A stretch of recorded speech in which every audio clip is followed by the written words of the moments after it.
Hello, my friend. I heard you wanted to know more about the present continuous tense. What's on your mind? Yeah, I've been struggling a bit with understanding how to use it correctly. Can you explain it to me in simple terms? Absolutely. The present continuous tense is used to describe actions that are happening right now or are in progress at the moment of speaking. It's also used for temporary actions or situations. Okay, got it. So, how do we form sentences in the present continuous? It's quite straightforward. You use the present tense of the verb to be am slash or slash is plus the present participle of the main verb. For example, I am talking to you right now. Ah, that makes sense. So, it's like adding ing to the base verb? Exactly. For most verbs, you simply add ing. For example, I am eating, she is studying, or they are playing. Cool. But are there any exceptions or irregularities? Well, yes. Some verbs undergo changes in spelling when adding ing. For instance, with verbs ending in e, you drop the e and add ing, like dance becomes dancing. And for one-syllable verbs with a single vowel followed by a single consonant, you double the final consonant before adding ing, such as run becoming running. I see. That helps clarify things. How about negative and interrogative sentences? Good question. In negative sentences, you simply add not after the present tense of to be.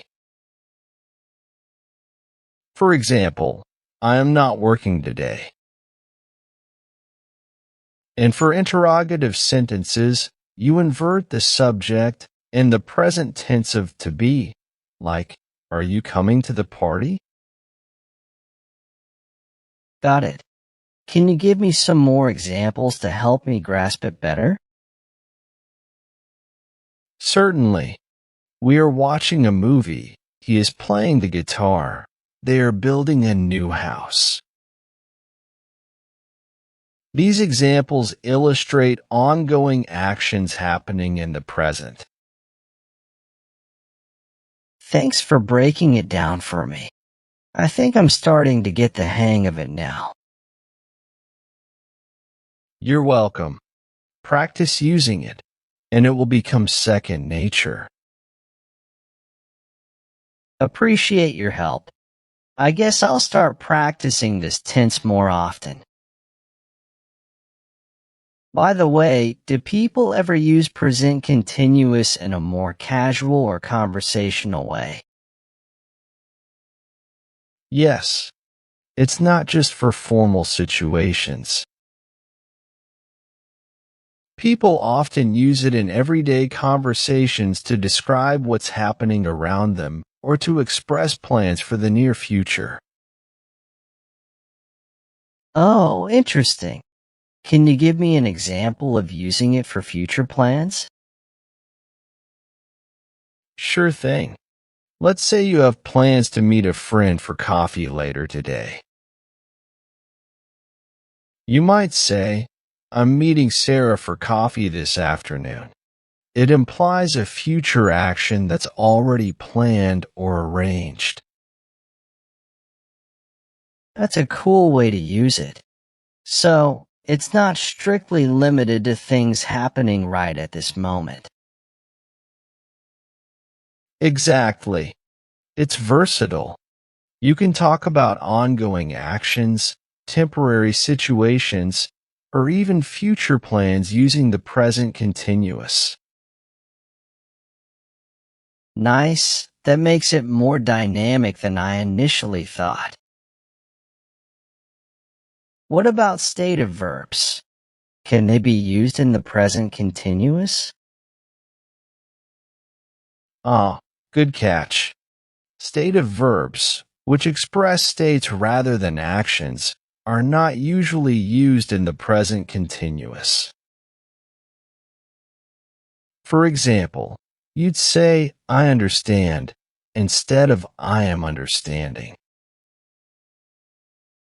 However, there are exceptions. Some stative verbs can be used in the present continuous when expressing temporary states or changing situations. It depends on the context. Okay, that's a bit tricky, but I'll keep that in mind. Thanks for clarifying. By the way, are there any common mistakes people make with this tense? Absolutely. One common mistake is using it for non-continuous or permanent actions. For example, saying I am having a car instead of I have a car. The present continuous is more for temporary or ongoing actions. Got it. I'll be cautious about that. Anything else? Sometimes people forget to include the time element. It's not just about what's happening, but when. So instead of saying I am working, you might say I am working on a project right now. That makes sense. Adding the time aspect adds clarity. Thanks for pointing that out. This has been really helpful. No problem at all. I'm glad I could assist. If you have any more questions or if there's anything else you want to know about English grammar, feel free to ask. You've been a great help. Maybe we can catch up again sometime and discuss more language nuances. Language is fascinating, and there's always more to explore. By the way, do you have any tips for remembering when to use present continuous versus other tenses? Sometimes I get a bit mixed up. Great question. One trick is to think about the duration of the action. Present continuous is for actions happening right now or around the present moment. If it's a general truth, a habit, or a regular action, you might want to use a different tense. Ah, that's a helpful way to approach it. I'll try to keep that in mind. So, changing the topic a bit, have you ever found yourself in a funny or awkward situation because of language misunderstandings? Oh, absolutely. Language mishaps can be quite amusing. I remember once, I tried to use a local idiom in a foreign language, and it turned out to have a completely different meaning. The looks I got were priceless. Haha, that sounds like a memorable experience. Any chance you can share the details? Sure, I was in France, and I wanted to express that something was very easy. So, I confidently said, C'est du gâteau, thinking it meant, it's a piece of cake. Turns out, the literal translation is it's a cake, but the idiom actually means it's a breeze or it's easy. I got some puzzled looks before the locals burst out laughing.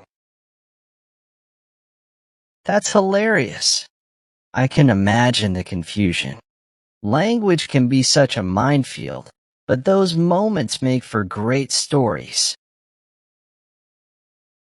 It's all part of the learning process.